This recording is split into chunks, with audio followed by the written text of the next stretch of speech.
आज हम लोग देखते हैं कि गुड गवर्नेंस क्या है। अगर आपको ये वीडियो अच्छी लगे तो आप हमारे चैनल को सब्सक्राइब भी कर सकते हैं और आप हमारी वीडियो को शेयर भी कर सकते हैं। तो गुड गवर्नेंस क्या होती है?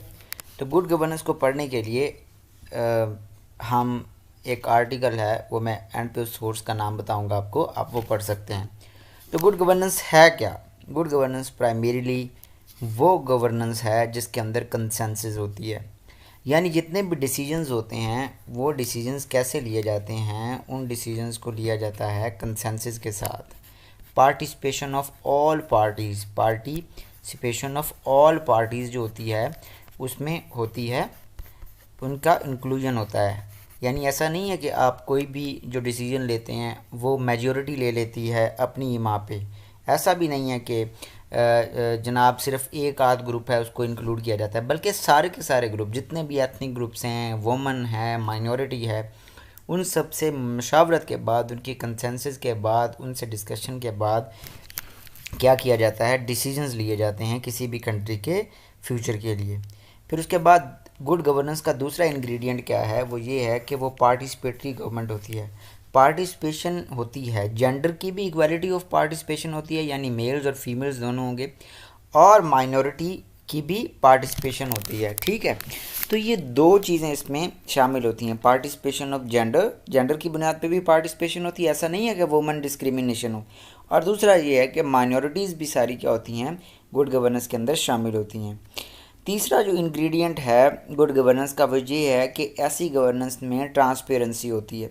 ट्रांसपेरेंसी से मुराद ये है कि ऑल इंफॉर्मेशन अवेलेबल होती है टू सिटीजन्स, सिटीजन्स को सारी इंफॉर्मेशन अवेलेबल होती है, चाहे कोई भी डिसीजन लिया गया है गवर्नमेंट की तरफ से किसी भी प्रोजेक्ट के बारे में, तो उसके बारे में जो गवर्नमेंट है वो उनको मालूमात देगी। और पाकिस्तान में तो कॉन्स्टिट्यूशन में मेरे ख्याल में आर्टिकल 19 है उस या 25 है, इन दोनों में से एक आर्टिकल है जो ये कहता है the citizens have right to have information, have access to information. तो इन्फॉर्मेशन की एक्सेस होनी ज़रूरी है, इससे ट्रांसपेरेंसी होती है, शहरियों को पता होता है, फिर वो फीडबैक देते हैं कि जो भी डिसीजंस लिए गए हैं, या फिर उसको प्रोटेस्ट करते हैं अगर कोई भी गलत डिसीजन लिए गए हैं।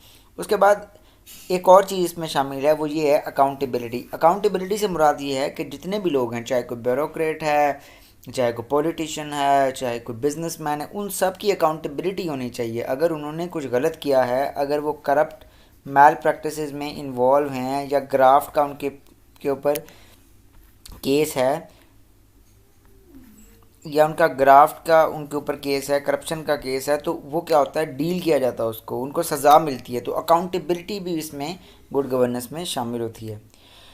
उसके बाद ऐसी जो गवर्नेंस होती है, उस गवर्नेंस के अंदर जो रिसोर्सेज की डिस्ट्रीब्यूशन होती है वो इक्विटेबल होती है। ऐसा नहीं है कि कोई एक एथनिक ग्रुप सारे के सारे रिसोर्सेज को कंट्रोल करता है।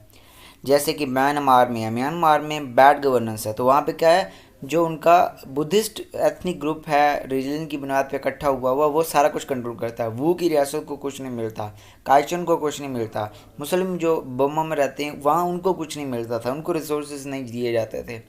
तो अगर रिसोर्सेज की इक्विटेबल डिस्ट्रीब्यूशन हो तो आपका कंट्री के जो कोहेरेंस है वो भी बनती है। तो इक्विटेबल होती है और इंक्लूसिव होती है, यानी उसमें सारे ग्रुप भी शामिल होंगे, और जो रिसोर्सेज की डिस्ट्रीब्यूशन है वो भी इक्वल होगी डिस्ट्रीब्यूशन ऑफ रिसोर्सेज। ठीक है, उसके बाद जो पांचवा इंग्रेडिएंट है गुड गवर्नेंस का वो ये है कि रूल ऑफ लॉ फॉलो होता है। अब रूल ऑफ लॉ कैसे होगा, जब आपकी जुडिशरी जो होती है ये क्या होगी, जुडिशरी जो होगी ये करप्ट नहीं होगी, ठीक है, और इम्पार्शियल होगी। इसी तरह से आपकी जो पुलिस है, आपका पुलिस भी इम्पार्शियल होगा और वो क्या होगी, करप्ट नहीं होगी। तो रूल ऑफ लॉ तभी होता है, आपके पास इन्वेस्टिगेशन के तरीके मौजूद होंगे, तो इसमें रूल ऑफ लॉ होता है कि यानी किसी भी बंदे की इजारादारी इसमें शामिल नहीं होती। रूल ऑफ लॉ होता है यानी कि जो लॉज बनते हैं उन्हीं को फॉलो किया जाएगा, बाकी सारी चीज़ों को नहीं, किसी शख्सियत को फॉलो नहीं किया जाएगा। ठीक है, और उन पे सब पे अप्लाई होगा रूल। उसके बाद रिस्पॉन्सिव गवर्नमेंट होती है, रिस्पॉन्सिवनेस होती है, यानी गवर्नमेंट क्या करती है, अगर कोई भी फ्लड आ जाता है, या कोई भी डिज़ास्टर आ जाता है, या कोई भी फेमाइन आ जाता है, तो गवर्नमेंट क्या करती है, वो जल्दी जल्दी से जाके क्या करे, रिलीफ की एक्टिविटी, क्या रिलीफ दे आवाम को, जाके रिलीफ की एक्टिविटीज़ शुरू कर दे। तो इसको रिस्पॉन्सिव गवर्नमेंट देते हैं। वो जितना जल्दी शुरू कर दे, अगर वो 24 घंटे में रिस्पॉन्स दे तो वो एक लेवल होगा। अगर वो 48 घंटे में दे, अगर वो 2 साल में दे, मतलब रिकन्स्ट्रक्शन ना कर पाए, तो उसकी रिस्पॉन्सिवनेस कम होती है। तो वो गवर्नमेंट जिसकी रिस्पॉन्सिवनेस ज़्यादा होती है, वहाँ पे क्या होती है, गुड गवर्नेंस होती है। फिर और उसके बाद आखिरी लास्ट है इफेक्टिव एंड एफिशिएंट, जो होती है वो आपका यूज़ होना चाहिए रिसोर्सेज का। यानी रिसोर्सेज को आपको इस तरह से यूज़ करना चाहिए कि उससे मैक्सिमम बेनिफिट हो। उससे क्या हो, मैक्सिमम बेनिफिट हो। इसको क्या कहते हैं, गुड गवर्नेंस कहते हैं। कि effective and efficient use of resources क्या होता है, इसका मतलब ये होता है कि रिसोर्सेज का इस्तेमाल इस तरह से किया जाए कि उससे मैक्सिमम बेनिफिट हो। आपने रिसोर्सेज को क्या करना होता है, एलोकेट ही तो करना होता है।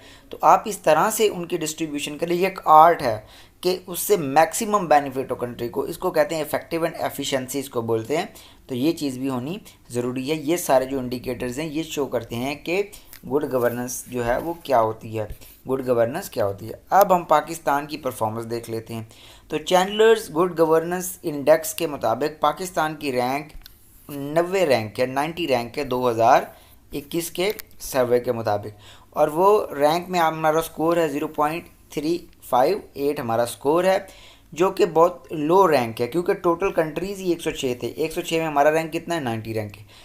अब हम कंपेयर कैसे कर सकते हैं कि हमारा रैंक बेहतर है या बुरा है। तो हम ये कह सकते हैं कि साउथ एशिया के कंट्रीज़ के साथ इसको कंपेयर करेंगे।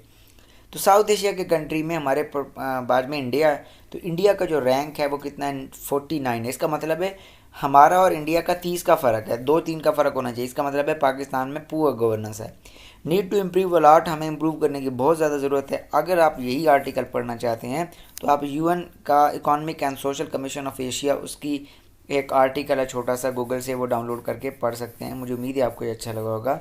दुआ में याद रखिएगा। शुक्रिया।